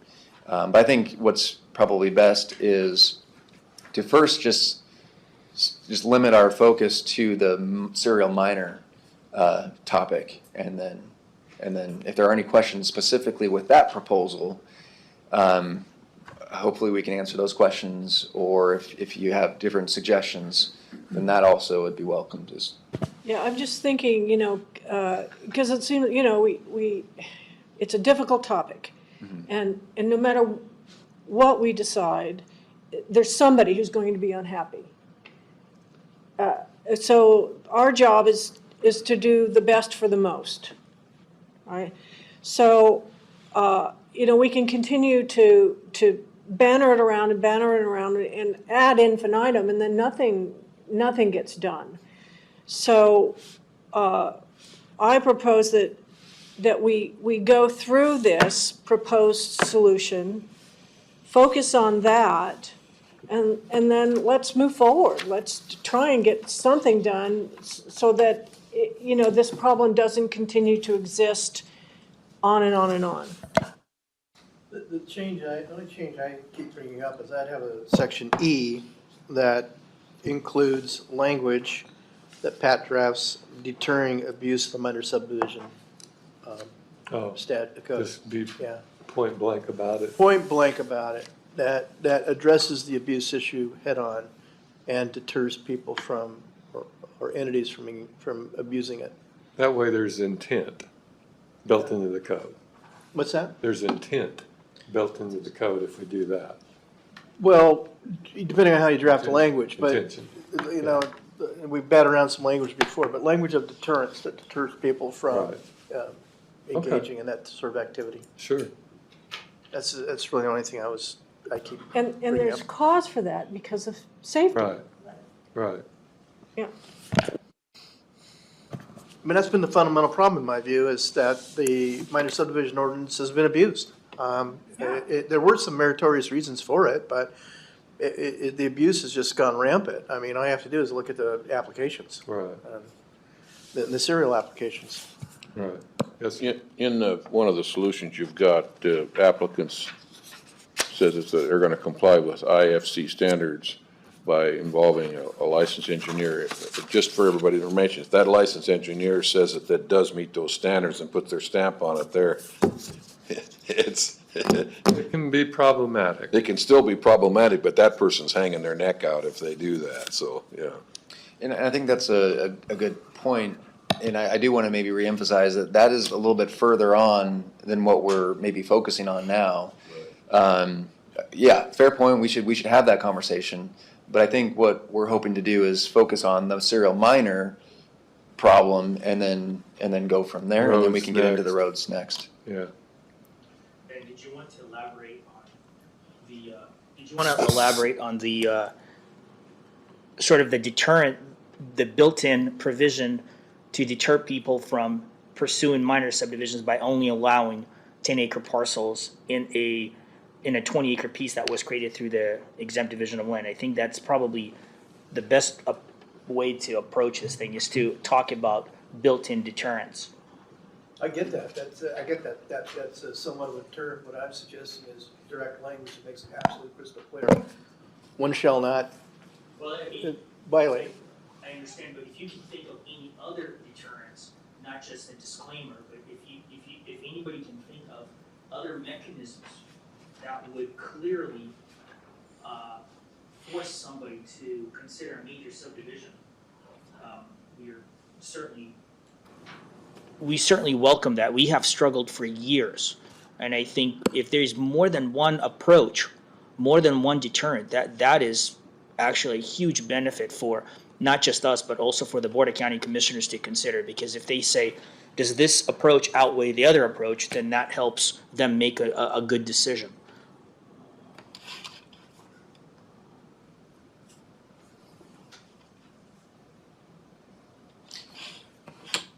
Sure. So, I mean, I think you raise a good point. If you guys at this time have not had a chance to really go through the solution, then I would definitely want to give you that opportunity. And hopefully by going through this, it's not long, but it is a little bit abstract, and hopefully the examples, previously give you some of that context. Yeah, why don't you walk us through it, and then as we have questions along the way, then we can ask them. Sure, yeah, I'd be happy to. Would you like me to start at the beginning of the examples? No, why don't you go, start at proposed solution number 1, alter large lot division, go through that, and if you need to expound on it. Sure. I do have a couple questions along the way, things that I need to understand, but that's just, I think, because I'm a newbie. Mm-hmm. But, Yeah, absolutely. that'd be great. Yeah, so to start out with, there is one proposed solution, so there isn't more than one. This is kind of what we concluded with in our last discussions with the Planning Commission. So there is one solution here. Certainly welcome other ideas, but this is what we have now. So currently, we have this large lot division exemption that allows for 20-acre divisions, and it does not have a limitation to how many of them you can take. As long as you have the acreage for it, you can take as many of those exemptions as possible. So what we would be doing, and how that is currently exercised, is people would simply go to the recorder's office, record a new deed of 20-acre description, at a minimum 20 acres, and that's essentially the process. So there really isn't any involvement. It's quite easy for a property owner to go and do that. However, now as a result, we find that we're wrestling with some issues here. So what we are talking about doing is, instead of having somebody do that without the application, or it's really create an application process for this. And that would include the following here. So what they would have is showing a proposed parcel layout. How many parcels are they intending to create? What those parcels are going to look like, a brief description of them. They are going to be having these described in a deed of conveyance already. So to actually illustrate that in a map seems appropriate. So it would include a parcel layout. Also, what it would include is a road master plan. So how are you providing access, or intending to provide access to X amount of parcels? And what that would do is give the ability for different agencies to kind of have to see what your ideas are, where the road is planning on going. If it's a new approach coming off the public road, is that something the highway district would be supportive of? So it gives a good understanding as to, is this access viable? Okay, so would as they present this, would that go for like a stamp of approval from these various entities? Right. Yeah, that's the idea, is that we would send it to these different agencies for their review. Okay. You'll see here in I that it's to be prepared by, so the road master plan be prepared by a surveyor or engineer, but it gives us at least an idea of what kind of slopes that we're looking at. And so it says, for sites in which the proposed layout is less than 15%, the road master plan may be prepared by the applicant. So it gives an option there depending on what we find. Clarification on that one, may be prepared, so that means they have the option to do a survey engineer or do it themselves? Correct. Okay. Yeah, we'll give them the option. So from there is a maintenance agreement. Again, if you are going to be creating, let's just say 10, 20-acre parcels, as you buy one of these 20-acre parcels, there's some kind of understanding that you're participating in general maintenance of this private road. We are struggling, very much with existing private roads where there is not a maintenance agreement, and it's a mess. Trying to get people to work together, I only pay X amount, I should only use this, or I only use it this amount, I should only pay X amount, and so on. Mm-hmm. It's hard. Would that agreement be in perpetuity, as long as, that just keeps on going, or is there like a sunset clause? How long would that maintenance agreement actually last? Well, I would expect that's in perpetuity. Okay. Unless those property owners work on some modification to that agreement. Okay, then they'd have to come back through the county to change that, or how would that? It's between the people, yeah. I think in the, like, Pat will correct me, but I think what we say in the law is it runs with the land. So subsequent purchase of the land is subject to that agreement. Okay. And if you want to change it, you have to get all the owners that are, all the participants. Quorum. And you can amend it, you can do away with it, but it's Okay. subject to the owners' Okay. decision. I've been involved in a couple of these where back east they were private roads.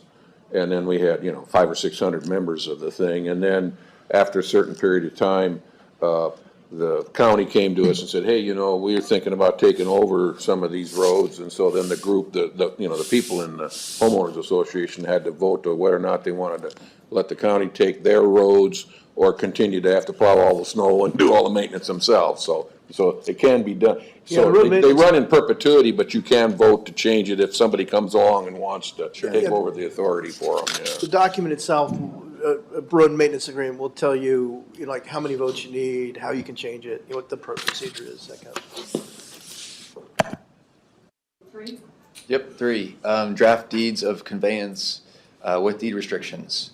Essentially saying that, you're entering into, if you buy this parcel, there is a road maintenance agreement and you are participating in it and so on. Kind of as we touched on earlier, agency review, so that period for the highway district and the fire district to have their ability to look at what's being proposed. I had a question number 2, I didn't quite understand this. Will this review require payment in lieu of improvements as it will create additional density? I didn't understand what you were getting at there. Yeah, good question.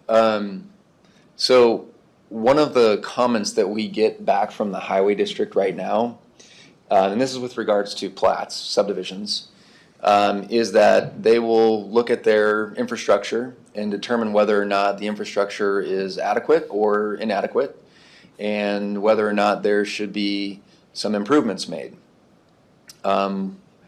What they have often done, and sometimes this works, sometimes it doesn't, is that they realize that there may be more improvements necessary than what this applicant is actually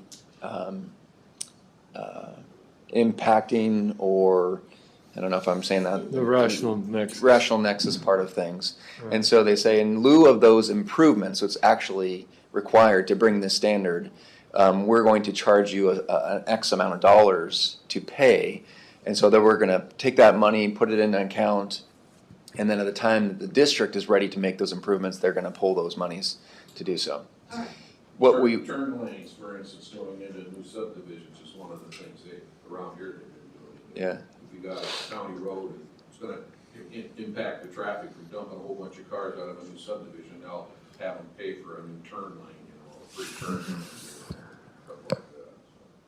Yeah, and what we don't know at the moment is whether or not this type of an application, that's why it's highlighted in yellow, staff will need to look into this with highway districts. What we don't know at this point is whether or not this application would force, if the highway district would force that same type of payment in lieu of improvements. They are, if it's a plat, but we don't know at this point whether or not that's possible with this application, so.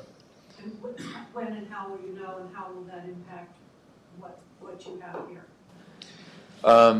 I think what we'll do is, if this seems appropriate for the planning commission, that staff, we get the direction, then we would go back on staff and work with the highway districts to We ask need those to questions. set up a common meeting with the highway districts and the fire districts, so we can Ben? start dialoguing this.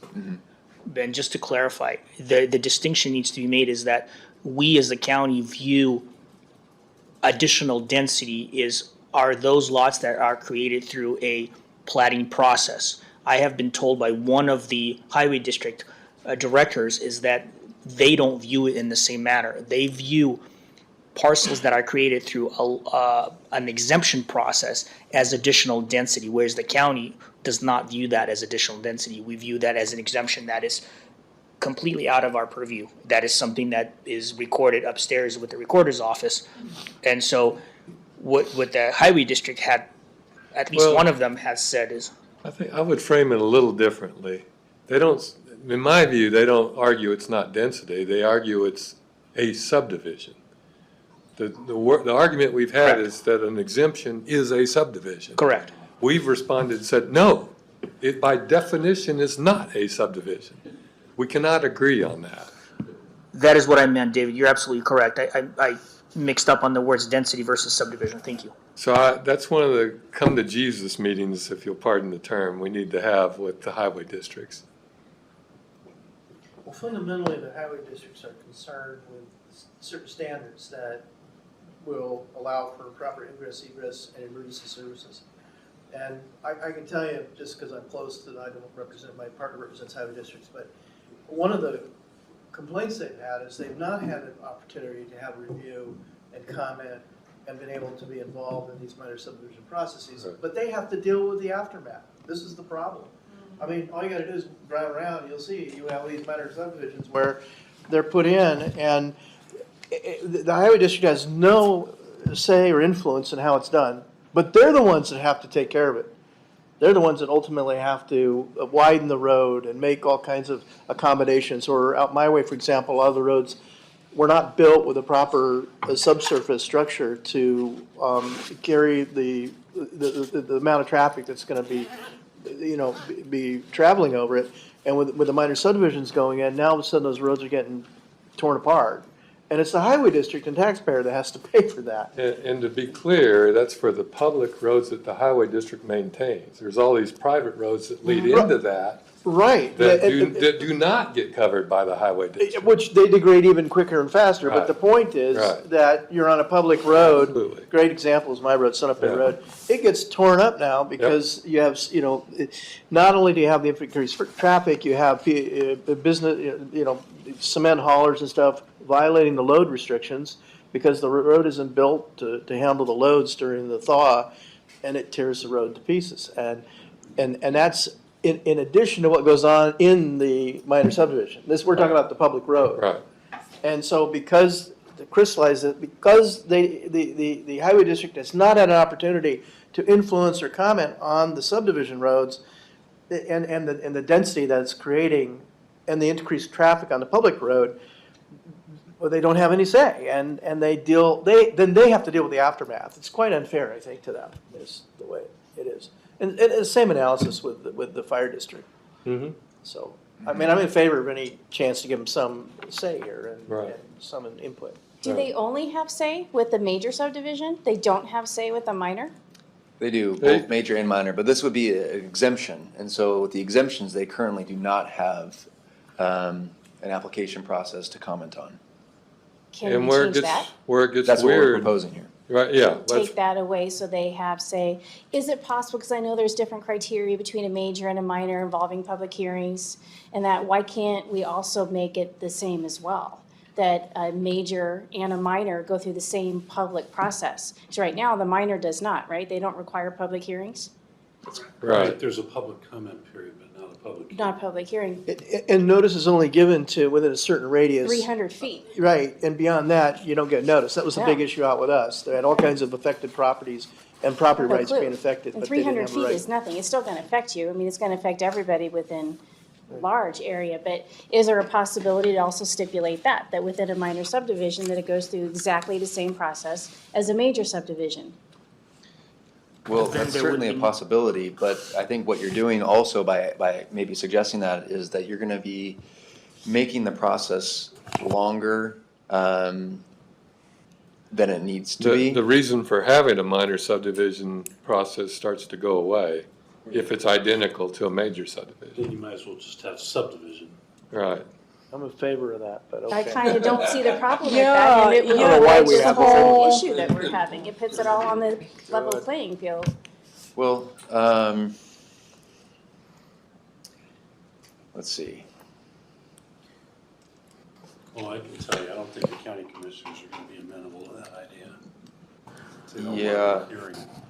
I think, Ben, is it fair to say that the minor subdivisions are typically have a lot less impact than a major subdivision, so it shouldn't draw a public hearing in front of the commissioners, or, excuse me, in front of the hearing examiner? Rationale, yeah, since Well, but I Yeah. think that's also generally, but if you talk to the individual people who are already existing there, and like what Commissioner Matari was saying, we need to look at, we don't want to negatively impact the people who are already here, that those people within that 300 feet or whatever might have an issue with that. They would like to be involved in that process, even if it is a minor subdivision. And so putting it all on the same level playing field, I would say you're actually encouraging a more community-wide effort, which then could also limit legalities later because they were involved with it at the beginning in this approval process. Kind of what you're talking about with the neighborhood meetings, but this just being more community-wide in that sense. Statistically speaking, from my experience, minor subdivisions draw a lot less attention than major subdivisions. We do notification, 300 feet, and then we do public notice in the paper. Major subdivisions have a 500-foot notification, which is not that significantly more. Right. But in my experience with the county, minor subdivisions have a lot less Right, interest that's than logical. majors. And so that could be perceived as really as an overbearing or a more draconian way to review and vet through a minor subdivision process if you require a public hearing. I disagree, and I'm going to tell you why.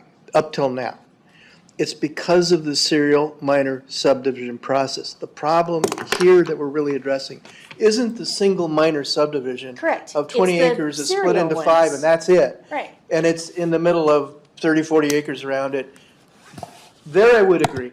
Sure. It seems to be onerous to have to go through the larger I'd project. call it like a one person doing something versus. But it's a bit disingenuous to say, well, gee whiz, minor subdivisions don't have much impact at this point in time, because the fact is, we're dealing with this problem of serial minor subdivisions, which creates a major subdivision, Correct. which strips property rights from the people within a large radius who don't get noticed, Correct. don't have an opportunity to be heard, and this is the whole problem. Right. And this is, sorry I have to differ, but that's the issue. It's what you're calling a minor subdivision. Amalgamation of minor to subdivision is not a minor subdivision. And in my view, it's a violation of the code, because it's circumventing the code that requires these Correct. requirements that you're pointing at. Right. Now, I do agree on the other hand that if you have just mom and pop that are splitting their 10 acres into 2 5s and the kids are going to have one, they're going to have one, okay, I agree. We shouldn't have these, it gets to be onerous to have all these processes. The problem is the abuse. Well, and I asked that before, and it was 85 to 15. So 85% are the people who are potentially circumventing the system, whereas the 15% are the one off, the mom and pop. So we're dealing with a much larger percentage of people who either on purpose or through, the process decide, hey, I actually could, I could get a major subdivision out of this. Whatever the intent, I don't know their intent, I could assume. But yeah, I tend to agree more with you that there's, it's more on that line, and that's what we need to. So to crystallize that, see if we can create a good statute here that eliminates most, if not all, the abuse, then we can have a process that's more streamlined, and we don't have to worry so much about it, right? Well, Isn't that the tension we have here? Leander, to add to your point, I don't disagree with you. I think you're absolutely right. But you have to understand, dealing with some developers in this county, some of them can be very, very cunning.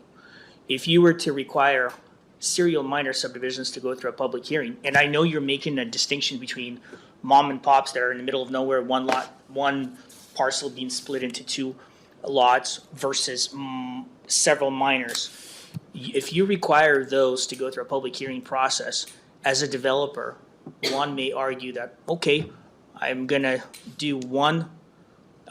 take 80 acres, create 420s, and I'm gonna subdivide the first 20 into 4 5-acre parcels. I'm gonna wait 6 months and move forward with the next one, wait 6 months and do the next one, so that it doesn't come out as doing serial minors all simultaneously.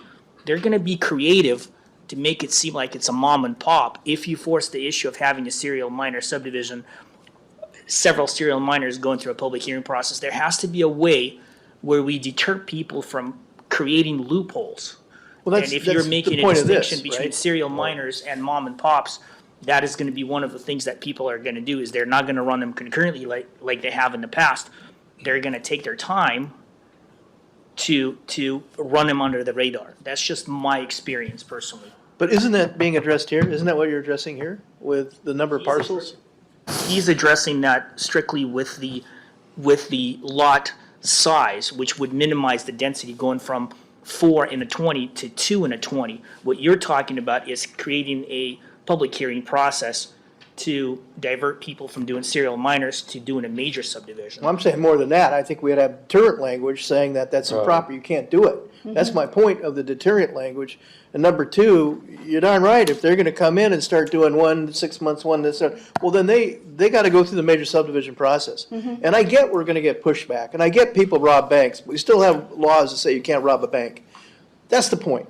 These guys are robbing the bank, and they're circumventing the laws to do it. And we really need to have clear, bright language in here to prevent that, and including deterrent language. Because wouldn't that be disclosed then, if they're doing 6 months and 6 months, and we have that language in there to your point, which I agree with you about, they have to disclose their LLCs, and that means, however we draft that language, because to Vlad's point, they're gonna be very creative and do whatever. But if we see that every 6 months, and it comes back to it, then is there a legality that this is fraud in some ways? Is there Sure, language to that? Because I defer to Pat on this, but I'm sure you can have language in there that has penalties and punitive aspects if you were circumventing the major subdivision by creating serial minor subdivisions.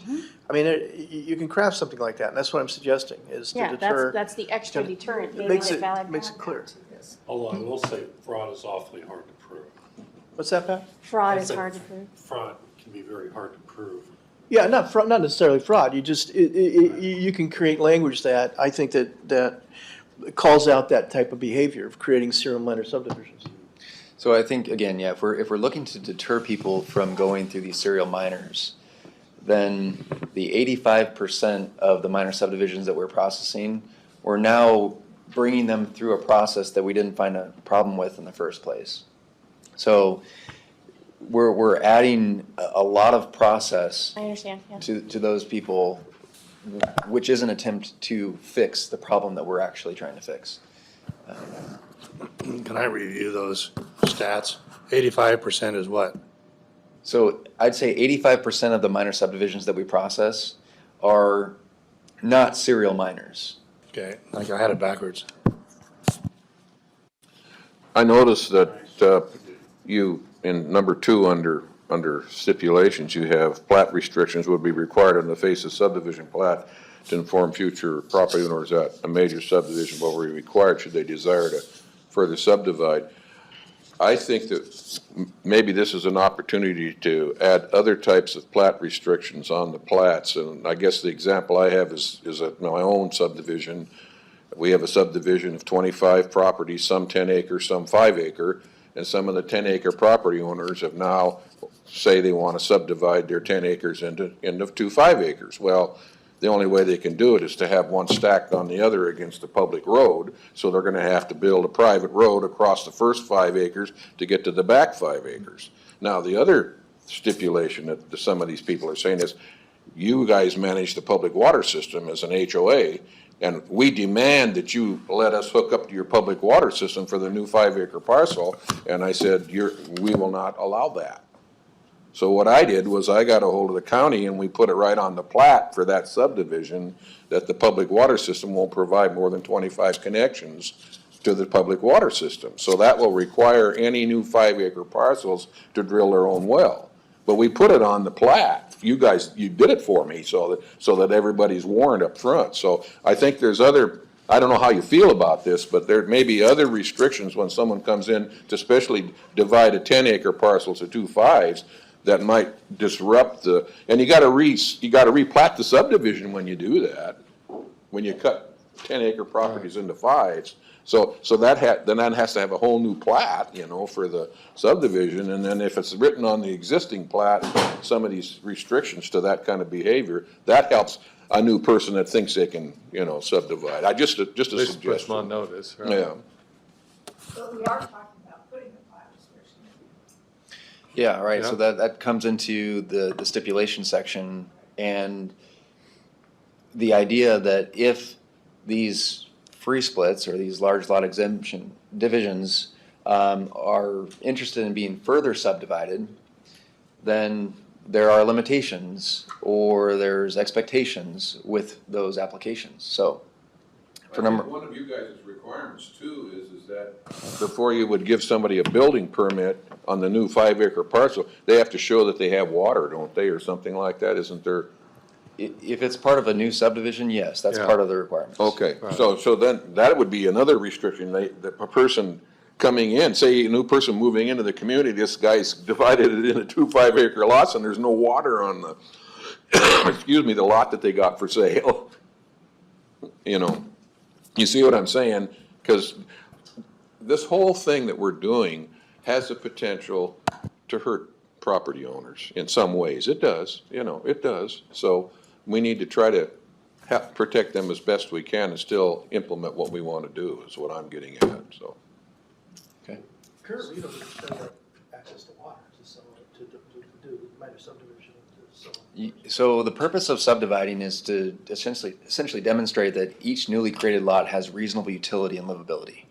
So what they do is they show us, in the instance they're proposing individual wells, they provide a groundwater quantity report. And they base that off of surrounding wells and say, look, it's likely based on these wells that we're gonna have the same. And that report's done by a geologist or professional. Right. We currently do not require wells to be drilled and pump tested before subdivision, but they show us the likelihood of that being available.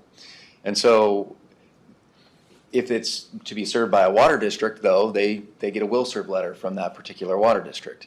So no, we don't require that they absolutely have water, because there's the case where they may have a groundwater quantity report, shows that there's wells in the area that should give you water, but they come up empty.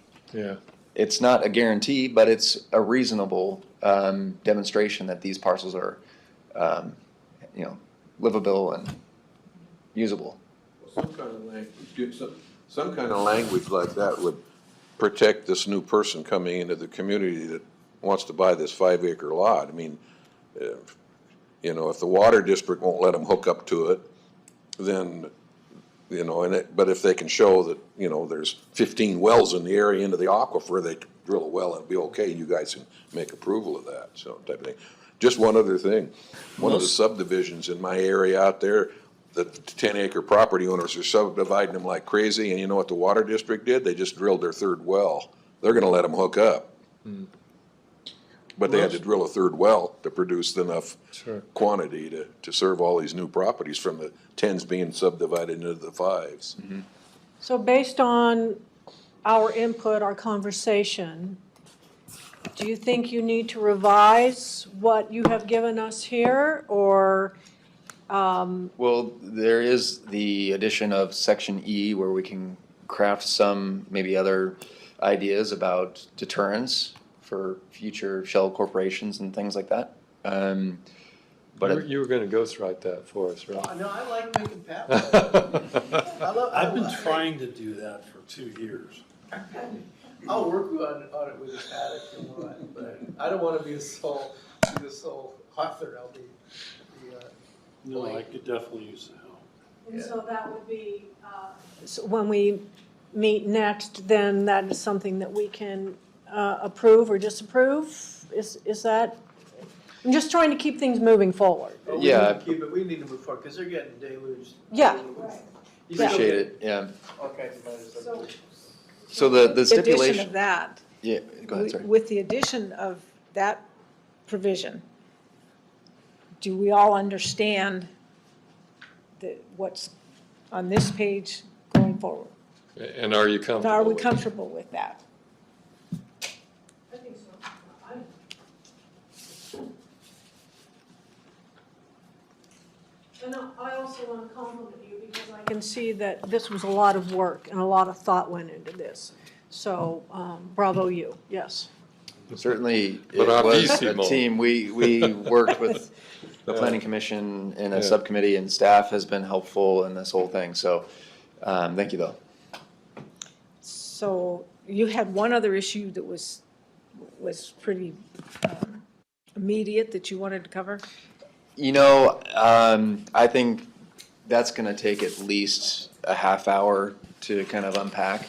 So in the interest Save that of for the everybody's, next workshop. yeah, that's probably something we can, Okay. Can I just make a quick request that when you provide these documents to us, that they be paginated and dated, just so we know, you know. Which version? Yeah, which Yeah. version, and that we're looking at, because they're double-sided, so you want to make sure you. yeah, It's I an uploader. actually did that and with this most current, so I don't know if you have the most current document, but the most current document is one that Has a was. page and a. Yeah, there's Oh, I see. Yeah. And a date. February 13, 2024 Okay. on there, Great. so, Thank you. yeah. Yeah, I was going off the old one. Sure. That's good, you get 15 versions. Agreed, yeah. Thanks for the hard work on this. Yeah. It's been working Yeah. on a long. Yeah, Well, and I'd like to, keep us pressing forward with that. I'll look at, I know I've got your all availability for the next couple of weeks, but I left that at home. So Yeah, I will get back with you. It definitely sharpens my focus as far as what to draft, what code to draft to implement that. So I will let you know. so at this point, then, it sounds like what we can do is start working with the districts Yeah, right. and then come back with some kind of proposed text and. Yeah, can they come back with the proposed text before we have the, whatever, the open, whatever, huh? I'll shoot something, to you. Maybe I can get something. Because we've got a hearing on this, don't we? No, Or no, the hearing's no, on the the hearing's 10 on acre the- thing, isn't it? Yeah, okay, Yeah. right, okay. So you can work on this as much as Yeah. you want then, okay, Right. all right. So we will take up the road infrastructure next time.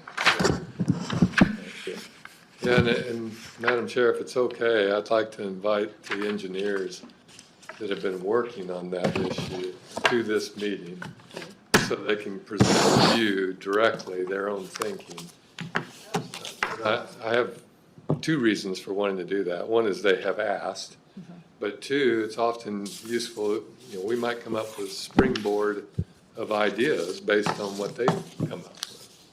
And ultimately, maybe have something that is even better than anyone had thought of before. Well, if we could get their support for what we're doing, Mhm. yeah, that was, by sharing with them, Yes. working with them, that, It's always better. yeah. Yeah, okay. So I'll do that if that's all right, okay. Then I guess we are ready to adjourn. Thank you for your time. Thank you.